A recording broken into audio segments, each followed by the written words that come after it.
दोस्तों, आप सभी का बहुत बहुत स्वागत है हमारे चैनल में। इस वीडियो के अंदर अभी हम लोग लूसेंट सामान्य ज्ञान इससे रिलेटेड जो है इम्पोर्टेंट 40 क्वेश्चन इस वीडियो में देखने वाले हैं, जो कि आपके आने वाले एग्जाम से railway, SSC GD, UP police, Bihar civil court और आने वाले सभी प्रतियोगिता परीक्षा के लिए काफ़ी इम्पोर्टेंट है।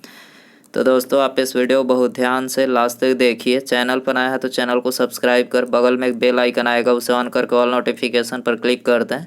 और वीडियो पसंद आए तो प्लीज़ वीडियो को लाइक ज़रूर करें। तो चलिए शुरू करते हैं। देखिए, यहाँ पर हमारा पहला क्वेश्चन दिया गया है, निम्नलिखित में से कौन प्राकृतिक पारिस्थितिक तंत्र का उदाहरण है। तो देखिए, करेक्ट आंसर ऑप्शन बी हो जाएगा। झील जो है ये प्राकृतिक पारिस्थितिक तंत्र का उदाहरण है। क्वेश्चन नंबर 2 है, पारिस्थितिक तंत्र के स्वपोषी घटक कौन होते हैं। पारिस्थितिक तंत्र के स्वपोषी घटक कौन होते हैं। तो करेक्ट आंसर ऑप्शन सी हो जाएगा। पादप जो है ये पारिस्थितिक तंत्र के स्वपोषी घटक होते हैं। क्वेश्चन नंबर 3 है, काजू की खेती के लिए कौन सी मिट्टी सर्वाधिक उपयुक्त है। काजू की खेती के लिए कौन सी मिट्टी सर्वाधिक उपयुक्त है। तो करेक्ट आंसर ऑप्शन सी हो जाएगा, लैटराइट मिट्टी। ठीक है। इसके अलावा भारत में कितने प्रकार की मिट्टियाँ पाई जाती है।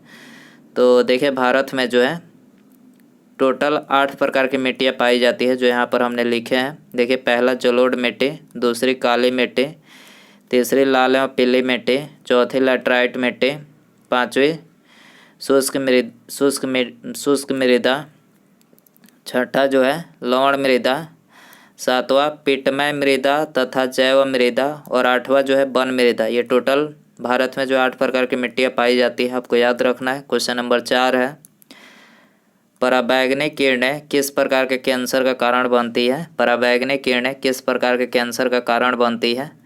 तो ये त्वचा कैंसर का कारण बनती है। ठीक है, ऑप्शन बी यहाँ पर करेक्ट हो जाएगा। क्वेश्चन नंबर 5 है, निम्नलिखित में से कौन ग्रीन हाउस गैस का उदाहरण नहीं है। कौन ग्रीन हाउस गैस का उदाहरण नहीं है। करेक्ट आंसर सी हो जाएगा। CO जो है ये ग्रीन हाउस गैस का उदाहरण नहीं है। क्वेश्चन नंबर 6 है, निम्नलिखित ऊर्जा स्रोतों में से कौन सा पर्यावरण को स्वच्छ रखने के लिए सर्वोत्तम है। कौन सा पर्यावरण को स्वच्छ रखने के लिए सर्वोत्तम है। तो करेक्ट आंसर डी हो जाएगा, सौर सेल। ठीक है, सौर सेल जो है ये पर्यावरण को स्वच्छ रखने के लिए सर्वोत्तम है। क्वेश्चन नंबर 7 है, जैव ईंधन के संबंध में कौन सा कथन सत्य नहीं है। जैव ईंधन के संबंध में कौन सा कथन सत्य नहीं है।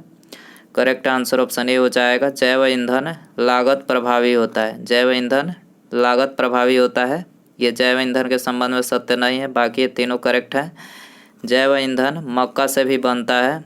जैव ईंधन पारिस्थितिकी अनुकूल होता है और जैव ईंधन ऊर्जा संकट के समाधान में योगदान दे सकता है। तो यहाँ पर ये जैव ईंधन के बारे में तीनों यहाँ पर करेक्ट है। अगला क्वेश्चन है, अफ्रीका का सर्वोच्च पर्वत शिखर माउंट किलिमंजारो स्थित है। किलिमंजारो कहाँ पर स्थित है। तो देखिए, किलिमंजारो जो है तंजानिया में है। कहाँ पर है, तंजानिया। ऑप्शन डी यहाँ पर करेक्ट हो जाएगा। क्वेश्चन नंबर 9 है, भारत के किस भाग में लौटते हुए मानसून के कारण वर्षा होती है। भारत के किस भाग में लौटते हुए मानसून के कारण वर्षा होती है। तो ये होती है तमिलनाडु में। ठीक है, आंसर हो जाएगा सी। क्वेश्चन नंबर 10 है, राष्ट्रीय जल संसाधन परिषद का गठन कब किया गया था। राष्ट्रीय जल संसाधन परिषद का गठन कब किया गया था। तो ये 1983 ईस्वी में। ठीक है, 1983 ईस्वी में किया गया था। आंसर हो जाएगा सी। भारत में कर्मचारी राज्य बीमा योजना की शुरुआत किस वर्ष की गई। भारत में कर्मचारी राज्य बीमा योजना की शुरुआत किस वर्ष की गई। तो ये 1952 में की गई। 1952 ऑप्शन बी यहाँ पर करेक्ट हो जाएगा। क्वेश्चन नंबर 12 है, दिए गए विकल्पों में किसे सेवा क्षेत्र भी कहा जाता है। तो सेवा क्षेत्र तृतीयक क्षेत्र को बोला जाता है। ठीक है, आंसर हो जाएगा सी। क्वेश्चन नंबर 13 है, वास्तविक सकल घरेलू उत्पाद को किस पर मापा जाता है। वास्तविक सकल घरेलू उत्पाद को किस पर मापा जाता है। तो ये समीकृत दाम पर। ठीक है, समीकृत सॉरी स्थिर दाम पर मापा जाता है, स्थिर दाम होगा। आंसर हो जाएगा डी। क्वेश्चन नंबर 14 है, समान कार्य के लिए समान वेतन भारतीय संविधान के निम्न में से किस में सुनिश्चित किया गया है? तो समान कार्य के लिए समान वेतन जो है किस में सुनिश्चित किया गया है? राज्य के नीति निर्देशक तत्वों में। ठीक है, आंसर हो जाएगा बी। क्वेश्चन नंबर 15 है, निम्नलिखित में से किसको अपने कर्तव्यों के पालन में भारत के राज्य क्षेत्र में सभी न्यायालयों में सुनवाई का अधिकार है? किसको है? तो ये महान्यायवादी को है।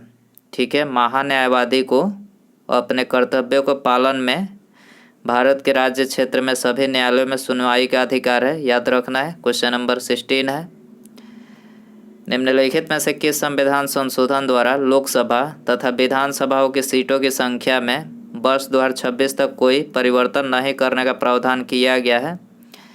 तो किस संविधान संशोधन के द्वारा किया गया है? तो ये 84वां संविधान संशोधन के द्वारा किया गया। लोकसभा तथा विधानसभाओं की सीटों की संख्या में 2026 तक जो है कोई परिवर्तन नहीं करने का प्रावधान है, याद रखना है। अगला क्वेश्चन है, संविधान के किस अनुच्छेद के अंतर्गत संघ की कार्यपालिका संबंधी शक्ति राष्ट्रपति में निहित है? तो करेक्ट आंसर बी हो जाएगा, अनुच्छेद 53 में। ठीक है, अनुच्छेद 53 के अंतर्गत जो है संघ की कार्यपालिका संबंधी शक्ति राष्ट्रपति में निहित है। अगला क्वेश्चन है, भारत का सबसे बड़ा शहर कौन सा है? Very important question. भारत का सबसे बड़ा शहर कौन सा है? तो ये है मुंबई। मुंबई आंसर हो जाएगा ये। भारत का सबसे चौड़ी नदी कौन सी है? भारत का सबसे चौड़ी नदी कौन सी है? तो करेक्ट आंसर ये हो जाएगा, ब्रह्मपुत्र जो है भारत की सबसे चौड़ी नदी है। एक वर्ष में कम से कम कितनी बार संसद की बैठक होना आवश्यक है? एक वर्ष में कम से कम कितनी बार संसद की बैठक होना आवश्यक है? 2 बार। 2 बार आंसर हो जाएगा बी। भारत में एक नया राज्य सृजित करने वाला विधेयक को पारित होना अनिवार्य है। भारत में एक नया राज्य सृजित करने वाला विधेयक को पारित होना अनिवार्य है। तो ये संसद में साधारण बहुमत द्वारा आंसर हो जाएगा बी। भारत में पंचायती राज व्यवस्था का शिल्पी किसे कहा जाता है? भारत में पंचायती राज व्यवस्था का शिल्पी किसे कहा जाता है? बी.आर. मेहता को। बी.आर. मेहता आंसर हो जाएगा सी। निम्नलिखित में से किस अधिनियम द्वारा अप्रत्यक्ष चुनाव प्रणाली की शुरुआत हुई? किस अधिनियम द्वारा अप्रत्यक्ष चुनाव प्रणाली की शुरुआत हुई?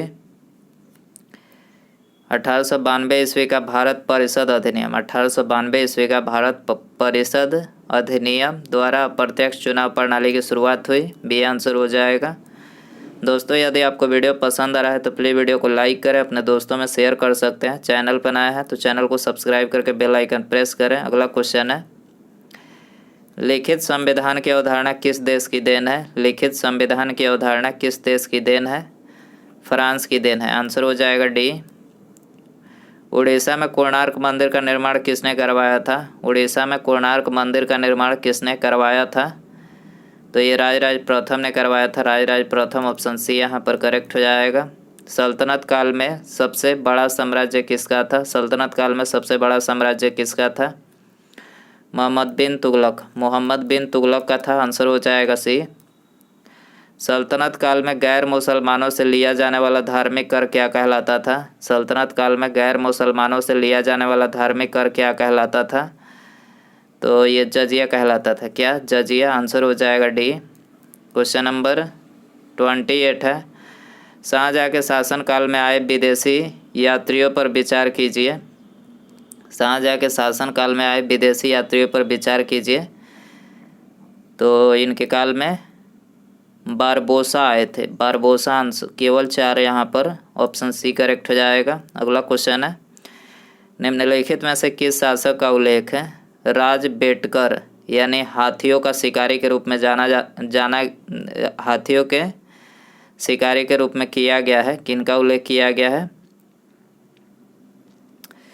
देवराय द्वितीय का उल्लेख जो है राज बेटकर यानी हाथियों का शिकारी के रूप में इनका उल्लेख किया गया है। अगला क्वेश्चन है, कितने वर्ष कठिन तपस्या के बाद भगवान बुद्ध को ज्ञान की प्राप्ति हुई? 6 वर्ष की कठिन तपस्या के बाद जो है भगवान बुद्ध को ज्ञान की प्राप्ति हुई थी। महात्मा गांधी द्वारा चलाया गया प्रथम जन आंदोलन था। महात्मा गांधी द्वारा चलाया गया प्रथम जन आंदोलन कौन सा था? तो ये था असहयोग आंदोलन। असहयोग आंदोलन ऑप्शन बी करेक्ट हो जाएगा। भारत में मिट्टी बचाओ आंदोलन कहाँ से प्रारंभ हुआ? भारत में मिट्टी बचाओ आंदोलन कहाँ से प्रारंभ हुआ? महाराष्ट्र से। कहाँ से? महाराष्ट्र। आंसर हो जाएगा ऑप्शन ए। क्वेश्चन नंबर 33 है, गांव में आयोजित होने वाला भारतीय राष्ट्रीय कांग्रेस का प्रथम अधिवेशन कब हुआ? गांव में आयोजित होने वाला भारतीय राष्ट्रीय कांग्रेस का प्रथम अधिवेशन कब हुआ?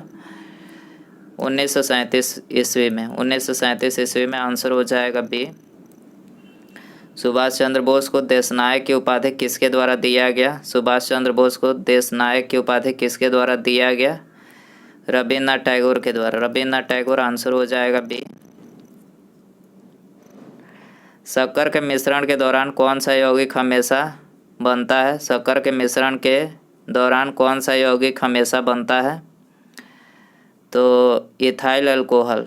इथाइल अल्कोहल बनता है। ऑप्शन बी यहाँ पर करेक्ट हो जाएगा। रक्त कैंसर को नियंत्रित करने में किस समस्थाने का उपयोग किया जाता है? रक्त कैंसर को नियंत्रित करने में किस समस्थाने का उपयोग किया जाता है? कोबाल्ट 60। कोबाल्ट 60 का किया जाता है। आंसर हो जाएगा ये। निम्नलिखित में से किस प्रकार के कोयले में कार्बन की मात्रा सर्वाधिक होती है? करेक्ट आंसर डी हो जाएगा। एंथ्रासाइट कोयले में कार्बन की मात्रा सबसे अधिक 90% से भी ज़्यादा होती है। ठीक है। निम्नलिखित में से कौन सा रसायन रक्त कोश यानी ब्लड बैंक में मिलाकर रखा जाता है? कौन सा रसायन रखा जाता है? मैग्नीशियम नाइट्रेट और सोडियम नाइट्रेट। यहाँ पर बी और सी जो है दोनों करेक्ट हो जाएगा। मैग्नीशियम नाइट्रेट और सोडियम नाइट्रेट। अगला क्वेश्चन है, निम्नलिखित में से कौन हरित गृह गैस नहीं है? कौन हरित गृह गैस नहीं है? ऑक्सीजन नहीं है। ठीक है, ये आंसर हो जाएगा। दूरदृष्टि दोष में प्रतिबिंब कहाँ पर बनता है? दूरदृष्टि दोष में प्रतिबिंब कहाँ पर बनता है? रेटिना के पीछे बनता है। कहाँ पर? रेटिना के पीछे। आंसर हो जाएगा बी।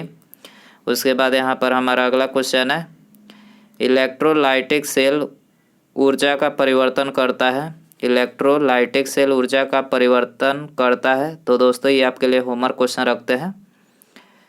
ठीक है, यदि आपको इसका आंसर पता हो तो कमेंट बॉक्स में ज़रूर बताएं, और वीडियो पसंद आया हो तो प्लीज़ वीडियो को लाइक ज़रूर करें, अपने दोस्तों में शेयर कर सकते हैं। चैनल पर नए हैं तो चैनल को सब्सक्राइब करके बेल आइकन ज़रूर से प्रेस करें। ठीक है, मिलते हैं अगले वीडियो में। नमस्कार, जय हिंद, जय भारत।